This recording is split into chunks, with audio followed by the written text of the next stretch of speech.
Between Life and Death by Jaclyn. Chapter 29.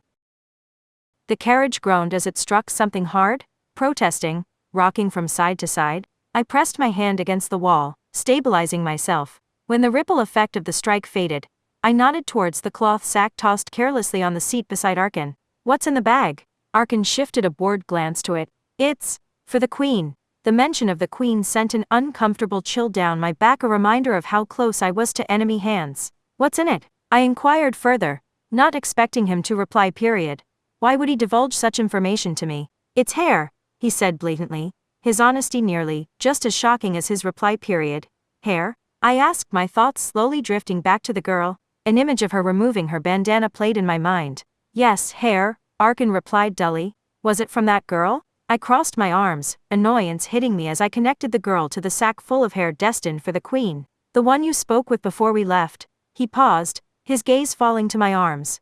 Noting my defensive posture, "No doubt. Hundreds of girls and women visit the Temple of Light weekly to offer their hair. The chances are slim that it was hers. Besides, it takes a while to process them all." The information sat as well with me as Ezra's cooking. "Where does all the hair go?" "It goes to the wealthy upper class." He crossed his legs, his suspended black boot bobbing from the movement of the horse-drawn carriage. "What do they do with it?" "A lot of them suffer from the great pox, including the Queen herself. It causes hair loss. So, they have the hair made into wigs." The great pox. Ezra had treated a few people with it before. It was a disease that caused an inferno of a rash, as well as other symptoms, hair loss included. It was spread predominantly through sex. I shook my head in disbelief. All of these young girls and women believe that by having their hair plucked out, they are denouncing their beauty to the goddess, and in return, she will bless them for their offering. But in all actuality, their hair is going to the rich nobles who can't stop fucking? I scoffed, painting this hoax for what it was, just so they can cater to their own ego and cover their bald heads? "You are correct," Arkin replied, a slight smirk touching the corner of his lips. "That is disgusting," I hissed, furious at the corruption, and all of those who dwelled within in it. I looked at Arkin accusingly, who sat quietly in his chair, expression blank. For the remainder of the ride, I seethed in silence, processing what I had been told. For a moment, I wished I were born with a fire curse, because I would gladly burn the corrupt monarchy to the ground, and anyone who stood for it. The carriage came to a rolling stop, the abruptness of it returning me to the present. I slid the curtain to the side, looking out the window. "We have arrived at your address," Arkin stated, not bothering to look. I jerked my head back to Arkin, but didn't move from my seat. My brow quirked expectantly. "The information you agreed to give me? I've run into a few issues with in your brother's whereabouts, and you didn't think to tell me this earlier?" I argued, a mountain of frustration weighing on me. Amusement touched his lips. "It didn't seem important." "Important?" I fired the word back with all my might. "Patience, sage. I will find the information you seek," he said, a confident lilt to his voice. It did little to reassure me. "When?" I demanded. "Tomorrow," Arkin replied, flicking an invisible speck off his pants. "I will pick you up for another outing, and then let you know at the end of it." I scoffed.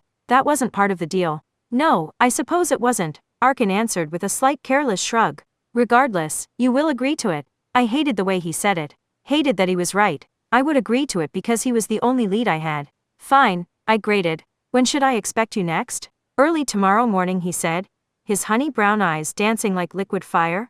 Annoyed at the situation, I offered him no goodbye. I gave him a curt nod, gathered my skirts, and left. If the coachman had not been holding the door open, I would have slammed it behind me.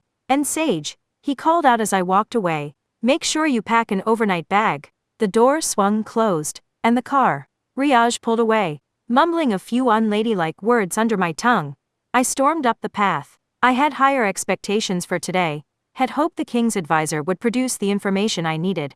But all I'd learned was something I already knew: the system was corrupt. The wealthy would always take from the poor like leeches latched on, feeding until they were fat and plump, and ready to fall off. I despised leeches. I despised the ruling system. I despised all of it. Anger scourged my veins. Vaughn loomed beside the front entrance, his back pressed against the wall, a knee casually bent. His face was cloaked in darkness, but when he tilted his chin, it was just enough to part the shadows, just enough for our eyes to meet. One black brow raised. "How did it go?" It was a question it felt like he already had the answer to. I replied anyway. "It didn't." The king's advisor says it is going to take more time to find out where Caleb is. He says he wants to meet again tomorrow.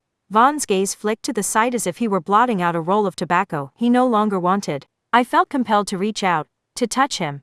But I stilled my hand at my side, fighting the urge that swelled within. Why was it always like this with him? Even when I was riddled with frustration and annoyance, I felt compelled to be in his arms. My dream flashed to the forefront of my mind, the taste of copper writing my tongue. I took a step back as if I had been pushed. I dreamed of you last night. And what was I doing, little goddess? He asked, his masculine features chiseled out by the light of the moon. You coaxed me to bite an apple that tasted of blood, I answered, my hand instinctually drifting to my throat. You said that I was your blessing, that you were my curse.